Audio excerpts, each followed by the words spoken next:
All right, we start with this. The ANC caucus in Gauteng will reveal what it's been discussing at a two-day lekgotla. The gathering was held just days before Premier David Makhura delivers his State of the Province address, and the caucus is believed to have discussed priorities for the province. Joining us live now ahead of the media briefing in Irene is eNCA reporter Moloko Moloto. Now, Moloko, thank you so much for your time and for joining us. Now, this is the ANC in Gauteng's first caucus after narrowly winning the elections. What is likely to be the top priority after its caucus?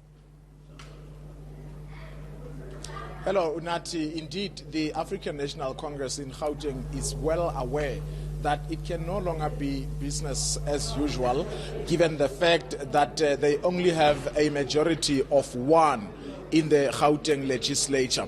So today, all members of the provincial legislature are meeting here in the African Pride Lodge in Irene. They've been meeting here over the past 2 days. But to hear more ahead of that media conference, let me speak to Moloko Moloto. She is the Deputy Chief Whip in the Gauteng Provincial Legislature for the African National Congress. Ma'am, thank you so much for your time. Take us through the program, what you have been discussing over the past 2 days here. Thank you, Moloto, and the viewers at home. We have been here since Thursday. We started with the ANC Women's Caucus. The Women's Caucus is part of the structure of the ANC at the GPL. We came along discussing and the role of women in the caucus and also in the legislature. We started on that, and then in the afternoon we had the EXCO, which is the ANC EXCO now, the component of EXCO. Let's start with the discussions over the role that women should play in the ANC caucus. What do you expect of women who are in the legislature? Anything new and unique? Yes. The role of the Women's Caucus is to give direction and represent the women outside the legislatures. We've been going through the door-to-doors on the campaign. We know what the women or the communities want from us to deliver. So in some instances, we must expect that we are going to review some of the legislations. And such as what? Such as, I think the Chief Whip will deal on that. Will definitely deal on that. Mine is just to outline what we're here for.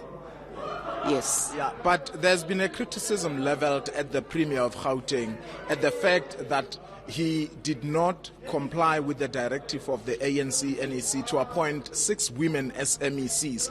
Did that come up in some of your discussions? We haven't dealt with that deeply, but we've given the ANC Women's League to deal with that. They were here. So it's the ANC Women's League which is going to give us a direction and a directive, because we're going to go into partnership with them. So as matters stand, nothing is going to change. His provincial executive will continue with 50-50 instead of 60-40. No, I'm not saying that. That's the role of the ANC Women's League to deal with that. They're going to do their a presentation on the ANC, and the ANC is going to deal with that, discuss that, and come up with whatever decisions. We are going to support it because we're not the implementers, and we're not the people who are supposed to take the decision. Okay. Have you perhaps discussed how you are going to prevent things such as life Esidimeni tragedy from happening in the future? Because as the legislature, you were there, and that tragedy continued over some time until so many people died. I think we've discussed that, but the Chief Whip is going to give you the decisions. We've touched on that in future we need to prevent such things to happen in all the departments, with all the committees. The committees should, we've said that the committees should make sure that they're going to guard against such things happening again in Gauteng. All right, Mama. Thank you so much. We appreciate.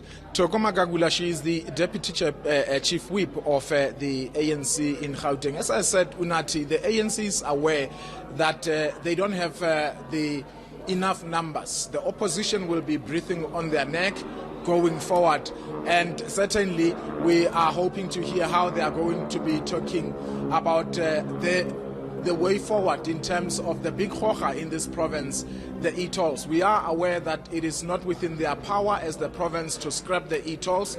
You remember that at some point before the elections, the ANC in Gauteng marched against their very own government at the national level. So it would appear that they are powerless when it comes to the scrapping of the e-tolls. How they are going to influence the national government, it remains to be seen, of course, but many other issues. We saw how, for instance, the Auditor General just released the report.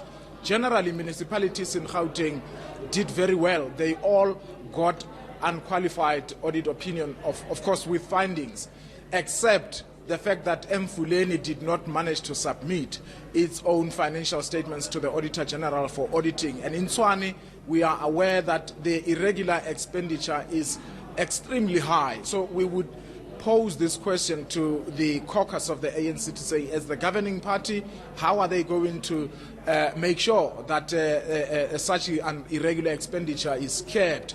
The dynamic, therefore, Unati, is that Tshwane is governed by the Democratic Alliance-led coalition. So how they are going to work together going forward with other municipalities that are led by other political parties such as Johannesburg and Midvaal is some of the issues that we will be expecting to hear from the caucus of the ANC.